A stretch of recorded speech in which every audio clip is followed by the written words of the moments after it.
Pagod na si Aba. So, galing kami sa jogging. Walking naman. Pagod na si Aba to. Okay, so nakausap ko yung guard doon. Doon sa may barracks na yon. Nakausap ko si Kuya Guard.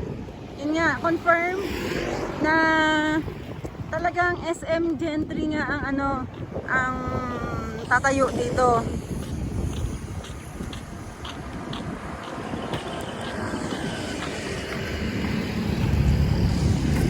So, according to Kuya Guard, ano daw to? 28 hectares yung gagawin na SM. So, mag-uumpisa yan dito. Yan dyan. Hanggang dun. Hanggang dun pa yan sa Tagus, dun sa dulo dun. Tapos, parang pinakadulo ata yung sa may, ano din, yung sa may, annex to ba tawag nila doon?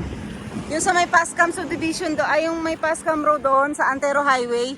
Yung milusot pa doon na SM din yun eh, ay na Lancaster. So hanggang doon daw yung SM, ganun daw kalaki.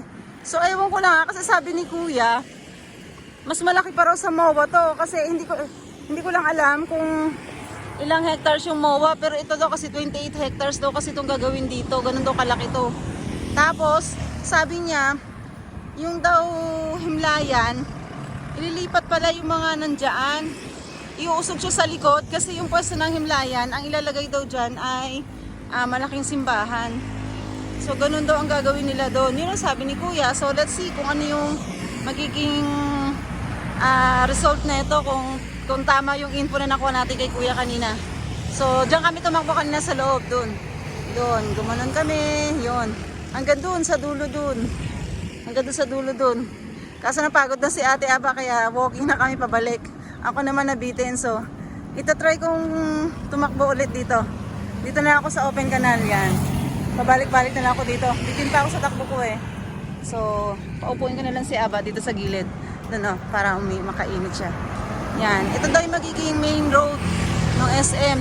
Tapos yung River Park na nakalagay dyan, yung tinigilan natin kanina, yun yung River Park na yan, yung nakalagay doon. Yung River Park na yan, doon yan. Doon pa yan sa likod. Sa unahan ng trail park nila rito. So dito sa unahan yan, SM daw yan, SM.